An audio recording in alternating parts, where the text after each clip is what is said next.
America में 100 दिन में 150 मिलियन लोगों को वैक्सीन लग चुका है, मगर हम चुनावी रैलियों में व्यस्त हैं। आज मैं वो आंकड़े आपको दिखाऊंगा जो आप देखकर हैरान हो जाएंगे। लेकिन उससे पहले दोस्तों, एक तस्वीर जिसे देख आप सहम जाएंगे। मैं वो तस्वीर इंदौर की आपको दिखाऊंगा, जहां पर एक मासूम बच्चा अपने पिता को पिटते हुए देखता रहा और कहता रहा पुलिस वालों से कि प्लीज मेरे पापा को छोड़ दो, मेरे पापा को छोड़ दो। और वो क्यों पिटा? क्योंकि वो शख्स मास्क नहीं पहने हुए था। पहले ये तस्वीरें देखिए इंदौर की आप।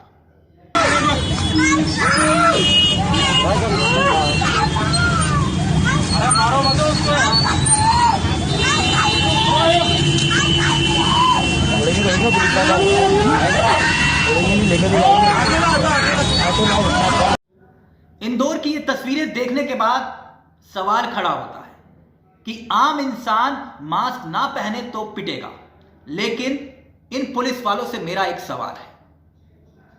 एक सवाल ये कि रोजाना रैलियां हो रही हैं, जिसका जिक्र मैंने पुरानी वीडियो में भी किया था।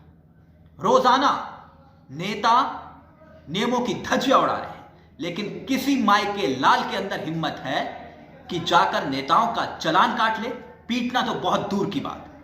अब तस्वीरें आपको आजमगढ़ की दिखाता हूं। यहां पर भी कमोवेश ऐसी ही तस्वीरें सामने आई।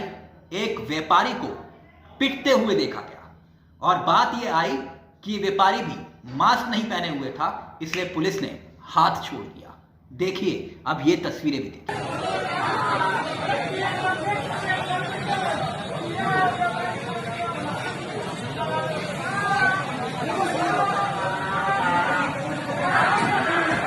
वाकई पुलिस वालों के अंदर हिम्मत है तो उन नेताओं के जो बिना मास्क पहने चुनावी रैलियां कर रहे हैं, सैकड़ों की भीड़ इकट्ठी कर रहे हैं, तो जरा उन पर भी हाथ छोड़ के दिखाएं।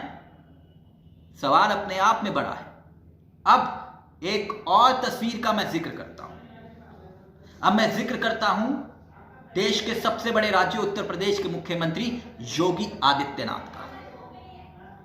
दरअसल मसला दोस्तों सुनील बंसल के उस ट्वीट से जुड़ा है, जिसमें वो बताते हैं कि वो कोरोना से संक्रमित हो चुके हैं, उन्हें कोरोना हुआ है, और जो कहते हैं कि कोरोना मुझे हो चुका है और जो लोग मेरे संपर्क में आए वो खुद को क्वारंटीन कर लें। अब एक और नमूना मैं आपको दिखाता हूं। संजय सिंह ने दरअसल ये ट्वीट किया। आम आदमी पार्टी के सांसद हैं, बड़े नेता हैं, दिग्गज हैं। उन्होंने ट्वीट करके क्या कटाक्ष किया इसी बात को लेकर। कहां सो रहा है चुनाव आयोग? क्या आदित्यनाथ को लोगों की जिंदगी से खिलवाड़ करने की छूट है? कल सुनील बंसल के साथ योगी आदित्यनाथ जी मीटिंग में थे। कहां सो रहा है चुनाव? क्या आदित्यनाथ को लोगों की जिंदगी से खिलवाड़ करने की छूट है? कल सुनील बंसल के साथ आदित्यनाथ जी मीटिंग कर रहे थे, बंसल को कोरोना हो गया तो कोविड नियमों की धज्जियां उड़ाते हुए आज वो बंगाल में प्रचार कैसे कर सकते हैं? अब सोचिए, मतलब कि उन्हें कोरोना हो गया, योगी आदित्यनाथ उनके साथ थे और वो बंगाल में जाकर प्रचार कर रहे हैं, और यहां आम आदमी पिट रहा है।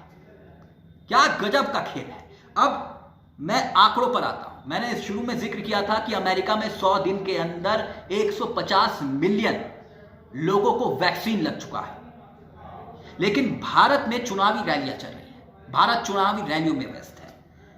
कोरोना की कीमत इस देश में दरअसल सिर्फ गरीब चुका रहा है। अब लाखों टीकाकरण बेकार चले जाते हैं, लेकिन हमारी मीडिया सवाल नहीं पूछती। अगर टीकाकरण बर्बाद हो रहा है तो क्या उसको लेकर कोई सवाल नहीं होना चाहिए? क्यों?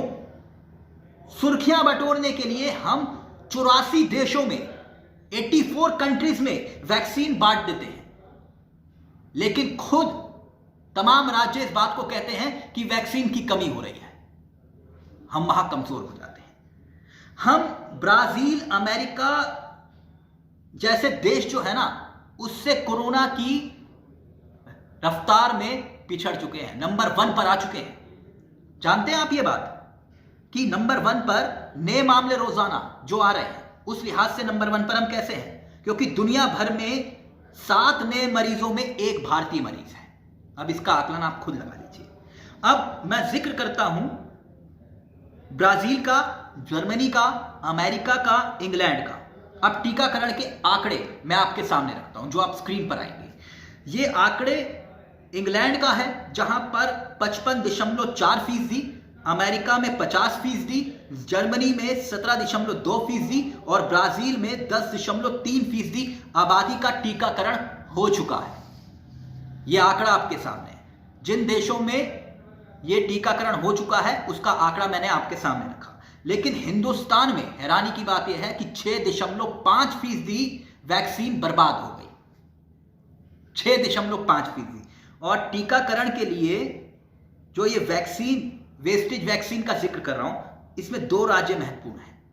एक तेलंगाना 17.6% और उत्तर प्रदेश 9.4%, जहां कोरोना की वैक्सीन वेस्टेज हो गई। मैं एक बात यहां पर कहना चाहूंगा। आजकल वो आप सुन रहे हैं ना, दीदी ओ दीदी, दीदी और दीदी कहने से अगर आप चुनाव जीत जाते हैं तो जीत जाइए, लेकिन वैक्सीन और जो कोरोना को लेकर हालात हैं उससे जो हम हार रहे हैं उसकी जिम्मेदारी किसकी है?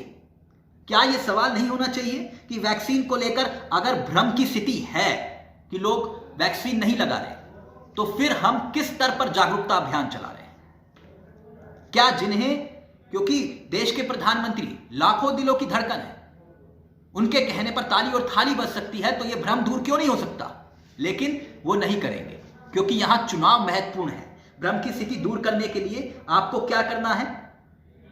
आप कहिए अपने मुख्यमंत्रियों से, तमाम देश के जो राज्यों के मुख्यमंत्री हैं उनसे कहिए कि मास्क पटवाइए, सैनिटाइजर पटवाइए और फिर पीटिए जनता को अगर पीटना है तो।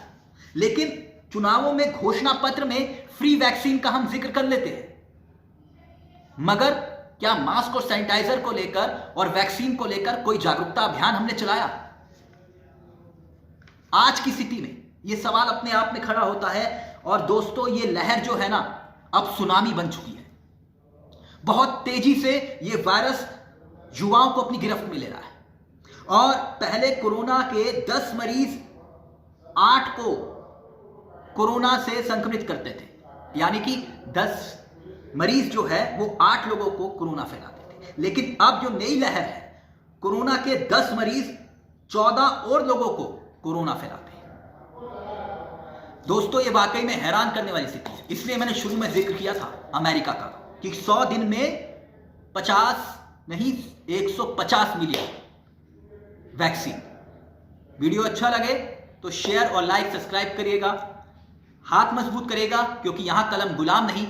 अगर इतना भी नहीं तो सिर्फ कमेंट बॉक्स में जय हिंद जरूर लिख दीजिएगा। नमस्कार, जय हिंद, जय भारत।